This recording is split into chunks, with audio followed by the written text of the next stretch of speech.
LeBron James gave players, star players, so much power. And look, I can't say he's a poor man's Curt Flood, or he's really a rich man's Curt Flood, if anything, because he didn't risk what Curt Flood risked in baseball to get free agency, right?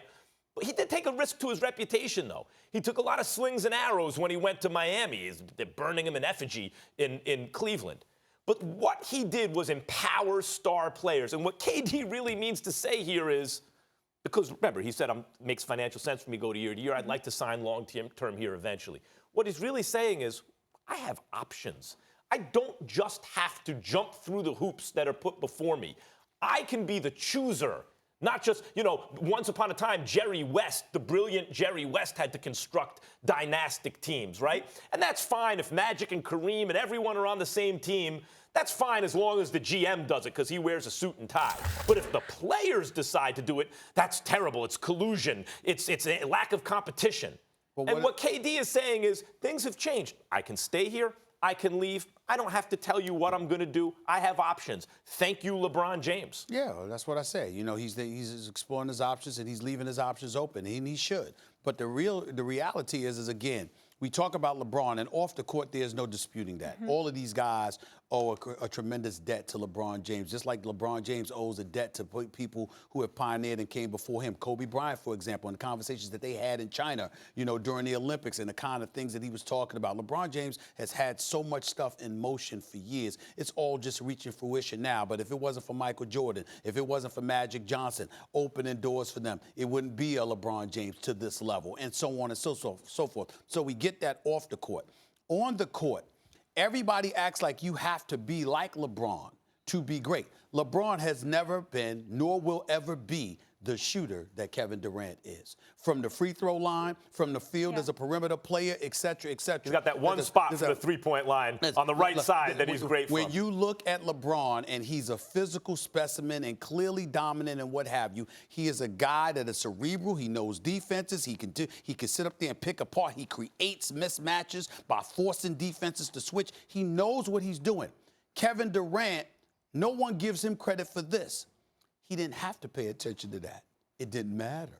Because you got to remember, LeBron wanted certain spots. Sometimes he wants to post you. Obviously, he wanted to be on the perimeter. Sometimes you had to prod him to use his physicality to his advantage early in his career because he didn't want to take guys down low. That was one of the things that cost him championships earlier on, his unwillingness to go down low and to be a man amongst boys like he was. Kevin Durant. Or the fact that he had no teammates. Come on. No, I said go down low. These are facts, Mac. Just read them up. These are news stories that have been, even LeBron has admitted. He needed to go down low more. You mean in the first Miami series against I'm talking about the early part of his career. He didn't want to play. But why are you focusing on what they are naturally? What about what they actually are? Because what I'm saying to you is, if you are a Kevin Durant, while people want to focus on what you are not, they don't recognize the fact he didn't have to be. Okay. Because he was that skilled. Time out.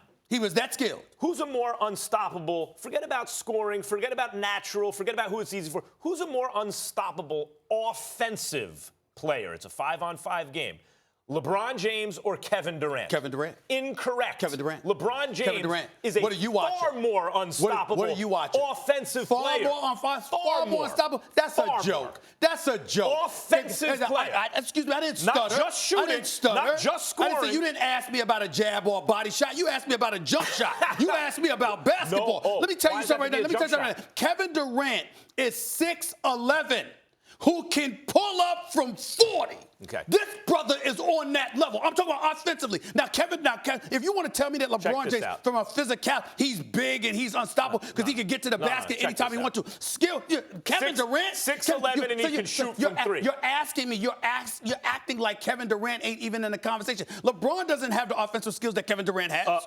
Incorrect. Kevin Durant doesn't have the offensive skills LeBron has. Oh, my God. You're taking offense to mean scoring. Offense is much more than scoring. Now, Karl Malone was unstoppable going to the basket. What was he, about 260? Right. That's what LeBron is. Guys. But he passes like Magic Johnson, and he can shoot from outside. I'm not even talking to you about this no more. It's ignorant. Okay. I'm not even talking to you about it no more. Stephen A., to your earlier point, he's won a couple chips now, and I could see him wanting, he took all that criticism for joining a super team, move on, be the man in a big market.